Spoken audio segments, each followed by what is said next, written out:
Hello and good morning. There are two clips that I want to play from a recent Wall Street Journal interview with Doug Wilson, and there's a reason I've chosen these two clips, and I'll get to that in a minute.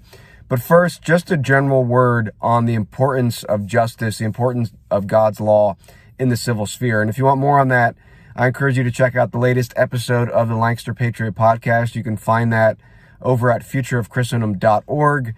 And while you are there, check out our upcoming events. Our October conference is sold out, but we have more events scheduled for 2026. Some of them are online and more will be on there shortly. So go to futureofchristendom.org and sign up for our email newsletter as well to stay up to date.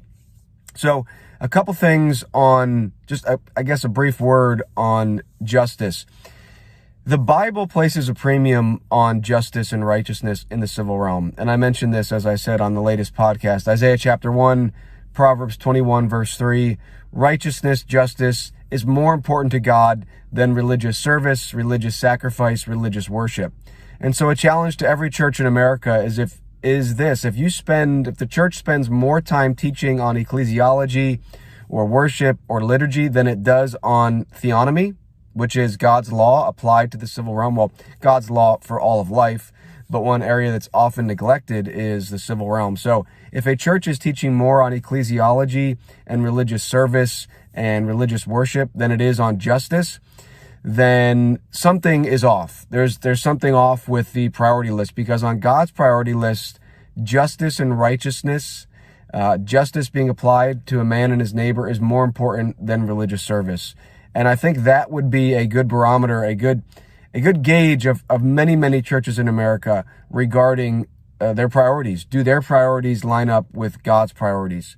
You read through the scripture, again, over and over again, God makes it clear there are weightier matters of the law, and there are things that are way more important than the religious service, religious worship, and liturgy. So just a point to keep in mind that this is not a tertiary issue. This is not something that's just in the periphery. It doesn't really matter what our view is on God's law. It doesn't really matter if we have justice in the civil realm. All that matters is that we're worshiping God in the church. That is not a message you would get from reading the Bible. So again, if you want more on that, check out many podcasts on futureofchristendom.org. You can find Luke Saint's podcast, Joel Saint, Matt Kennitzer's, and come to our conferences. We do have an upcoming Theonomy Symposium in March of 2026. It's going to be a very interesting event. Okay, so I want to get into these two clips now from Doug Wilson. The first clip here is Doug Wilson giving his definition of Christian nationalism. And I know he's unpacked this further elsewhere, and I know you could say, well, you're nitpicking him, Chris. But the thing is, and again, I should say, I've said many times, there's a lot about Doug Wilson I really appreciate. There's a lot of good stuff even in this interview. None of this is to discount the work he's doing, but it is to further the discussion. So there are two main things here, two different clips. This first clip is where Doug Wilson gives his definition of Christian nationalism. And in my mind, this reminded me of, if you know Christian apologetics, kind of the difference between the presuppositional approach that explicitly argues for the Christian God and maybe more of a classical or evidential approach that starts with, well, let's just start with the idea that a God exists.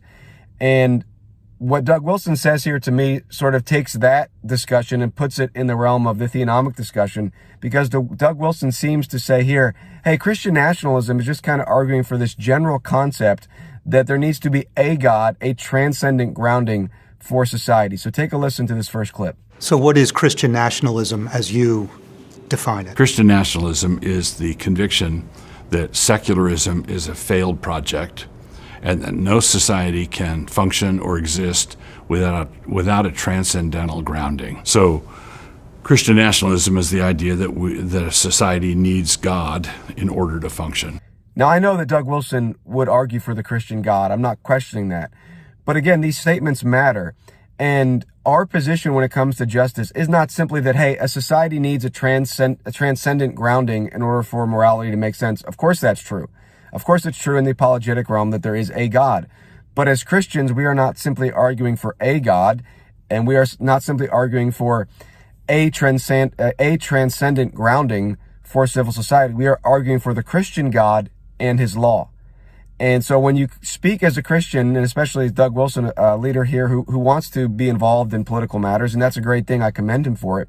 He wants to apply the Bible to the civil realm. But if you do that, don't make the mistake of saying, well, we're just arguing for a transcendent God. We're just arguing that there needs to be a God over the society, or there needs to be a recognition that there is a transcendent standard. That is not enough.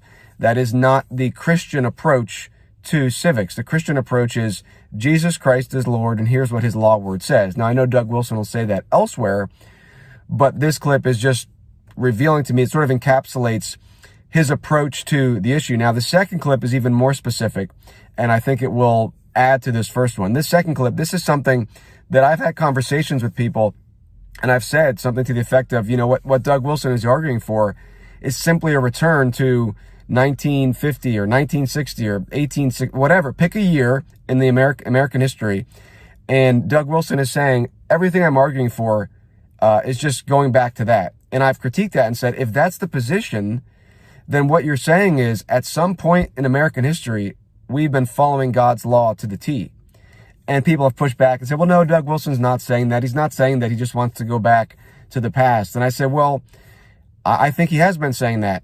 And it wouldn't surprise me if he is, because he's not been arguing explicitly, at least in the past 5-10 years, and maybe more so in the past, but he's not been arguing explicitly for the law of God as a standard for society. And if you watch this full clip from the Wall Street Journal, I think these two clips are enough, but I think you'll see that. Even that first clip, we need a transcendent standard, and now I'm going to apply to these principles, these loose principles of a Christian God, and try to fashion society in a way that's congruent with that. But it's not the application of God's law specifically. So people have said, well, Doug Wilson's not saying that he just wants to go back to 1950s America. Well, in this clip, I think he says that pretty explicitly. Take a listen. The world you're describing seems like a different version of democracy, if it's democracy at all. There are people who would say this is a threat to democracy as we know it. There's no alternative religions in the public sphere. Homosexuality activity is outlawed, and our rules around voting default to male heads of households and not women. Is this a threat to democracy? No. Were we a democracy in 1950? We were the world's leading democracy in 1950. We were a free and orderly society when all these things that on my wish list was actually the case. When I was a kid, it was the case. When I was a young man, it was the case. And we were not a totalitarian hellhole when all these things that I'm wishing for were the case. So there you have it. Doug Wilson says, and I think I'm quoting him correctly, that everything on his wish list was already in place previously in America. When he was a boy, when he was a young man, everything on his wish list was in place. Now, that is a problem, my friends, because if that's the case, and I don't think anybody wants to make this argument, then 1950s America was following God's law perfectly. There are many things. I mean, there was much of the fruit that we see today was not there in the 1950s, but some of it was. But the root of rebellion to God's law was certainly there. And this is one of the big concerns we have at Future of Christendom, that if you make this argument, well, let's just go back to 1950s America, because there we had a general understanding that there's a God above us and there's a transcendent grounding for our laws. That's going to solve things. That will not solve things. That will get us right back to where we are today. If we just rewind the tape, we have to ask ourselves, how did we go from that to this? If we had what you want now, then it doesn't add up. Because 1950s America, 1920s America, 1880s America, 1820s America, 1780s America, while there may have been good things in all those periods, the foundation was off. There was dry rot in the foundation, and that was the rejection of God's law as the standard of justice. And that, just, I think, to be fair, for all the good things that Doug Wilson is doing, that is not what Doug Wilson is arguing for. He is not arguing for God's law. He is arguing for a return to Americana and a public proclamation of Christianity. And as I've said on that last episode of Lancaster Patriot Podcast, a public proclamation of Christianity is great, but it is lower on the list than theonomy, because God says, I want justice done in society, and if you don't have that, I hate your religious worship, I hate your services, I hate your liturgy. So we need justice, and that can only be based on God's law. And then our proclamation of Christ's lordship actually has teeth, and we actually have something behind it. It's not just an empty proclamation. So those are two clips. Again, I love Doug Wilson, love the work he's doing. But when I saw this interview from the Wall Street Journal, I said, hey, this is exactly what I've been saying to people, and they said, well, I don't know if Doug Wilson's really said that. And here he said it explicitly.